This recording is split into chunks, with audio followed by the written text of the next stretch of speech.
In a warm, starlit, blanket-like dream, Taidy chased a luminous golden butterfly, a gift from heaven. It circled around the girl before a clear voice spoke. "Follow me! There's something you've forgotten, something very important." Tidy's eyes widened. She reached out, almost grasping the light. But before her fingertips could touch the light, everything went dark. Taidy woke with a start, her heart pounding as if still running in the dream. She hurriedly opened her dream journal, but the pages were blank, as always. No trace of the butterfly, no words, not even a shadow. "Gone again," she murmured to herself. It was as if the dream was deliberately trying to escape her memory, to prevent her from remembering it. Taidy sat silently, gazing out the window, letting the gentle morning breeze caress her cheeks. She murmured a question that echoed in her heart. Or does the past intend for us to forget everything? Because some things don't need to be remembered? But deep down, she knew. The golden butterfly wanted to tell her something, and she wouldn't let it slip away again. At the playground, Taidy sat on the swing, lightly kicking her legs, watching the ever-changing length of her shadow on the ground. She frowned, as if trying to solve a difficult puzzle. Just stretching changes the shadow?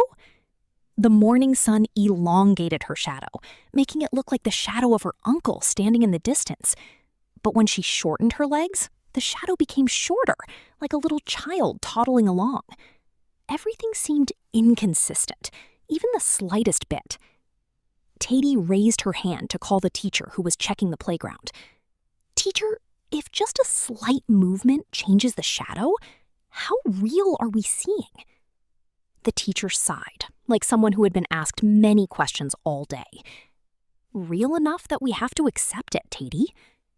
The answer was like a homework question without an answer. It sounded correct, yet something intangible was missing. Taidy got off the swing and looked at her own shadow again. It overlapped with the shadows of other children in the trees, creating a chaotic yet strangely beautiful image. She murmured softly, "Maybe the present is easier to change than the shadows on the ground. Like the adults in the village who spoke faster than they thought. Like an answer that's too simplistic, failing to touch upon the whole truth. And like a world that's constantly shifting, refusing to remain static enough for anyone to detect." The last wooden house in the village stood on the edge of the forest. Every plank of wood creaked, as if whispering its own story. Taidy liked it here because time seemed to slow down.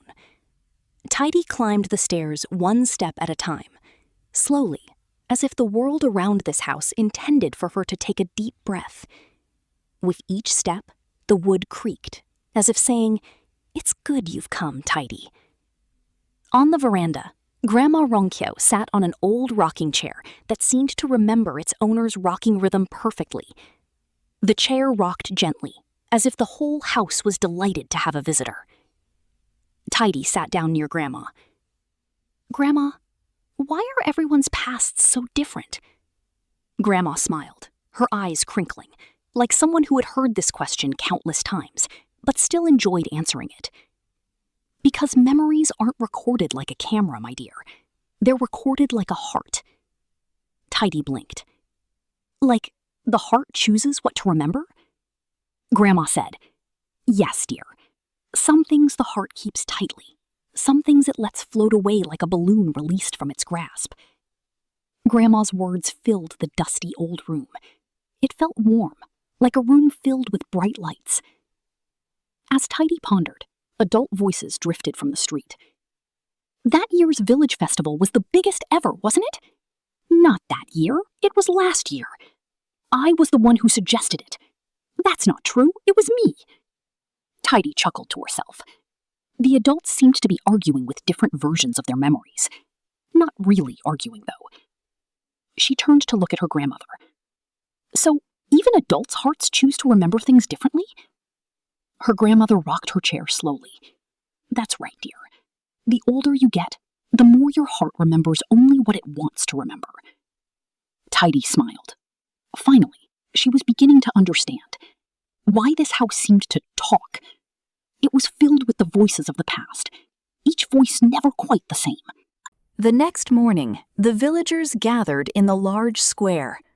The village elder stood holding a long piece of paper, flipping it back and forth as if it were a top-secret national plan.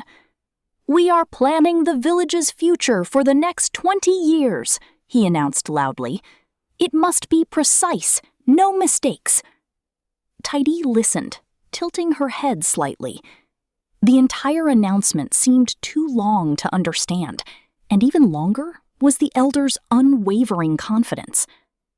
Taidy sat eating her favorite ice cream by the playground. She watched the constantly changing clouds and sighed softly. "We can't even predict whether it will be hot or rainy tomorrow. How could we possibly predict 20 years from now?" Her mother, sitting beside her, chuckled softly. "People are so afraid of uncertainty, dear, that they forget that sometimes uncertainty is what makes life fun." Taidy watched her ice cream melt faster than she could eat it.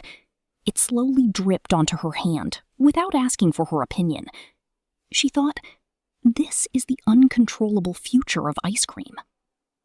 Behind her, Taidy saw another group of adults holding paper plans in their hands. Everyone was arguing about precision to the second decimal place, but no one noticed that the picking up wind was naturally blowing documents out of someone's hands. Taidy chuckled softly as she watched the ice cream drip onto her fingers. The future they planned is nothing compared to ice cream that melts without asking anyone. She was beginning to understand that perhaps the beauty of life lies in the small, unintentional smudges. That night, the wind blew so hard that the curtains fluttered like bird wings. The dream journal on the table slowly flipped open by itself, as if an invisible hand were at work. Taidy stood bewildered at the foot of the bed before walking closer. The first page of the journal, the page that was usually blank, was left open. She murmured softly, "The wind, or the journal, is it trying to tell me something?" Suddenly, on the white page, a faint shadow of ink rose from the paper like warm smoke from a charcoal stove. Letters slowly and calmly formed a long sentence. "The past is something we take from parts of reality, and parts from the heart." Taidy's eyes widened. She didn't know if it was real ink or a thought leaking from her own mind. But what she saw was certainly not a coincidence. Taidy gently touched the page with her fingertips. It was slightly warm, like breathing. She heard a voice in her head, unsure if it was her own voice or the voice of the past. Not to remember everything, but to know what makes us who we are. Outside the window, fireflies flitted in the darkness. Taidy smiled faintly.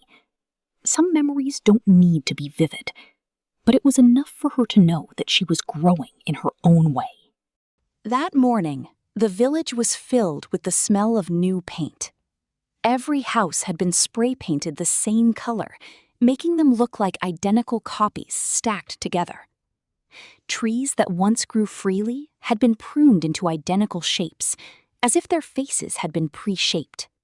Taidy walked past with a frown. It was beautiful, but a beauty she wasn't used to. It was as if the world was trying to be something it wasn't. In the village square, the children were ordered to dress alike, the same color, from head to toe. One friend whispered, "The adults said it's to fit in with a structured future." Taidy looked at her friends one by one. Everyone seemed like a character in the same scene. No one was being themselves as they used to. She sighed. Does the future have to be that orderly? Taidy looked around. Everything in the village was beautiful, like a theatrical set arranged by a director serious about perfection.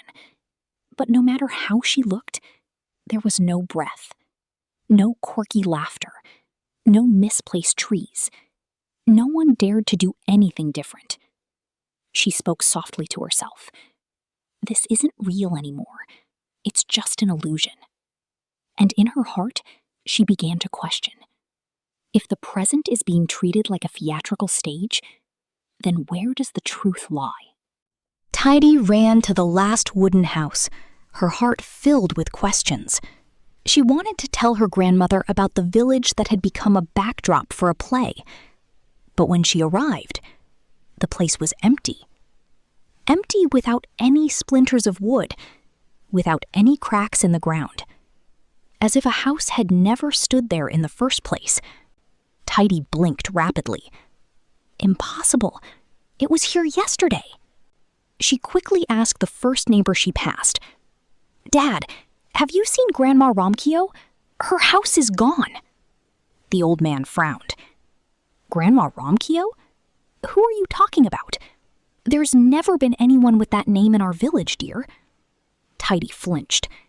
She asked several more. Everyone gave the same answer. Everyone looked at her as if she were talking about something that didn't exist. A gust of wind swept through.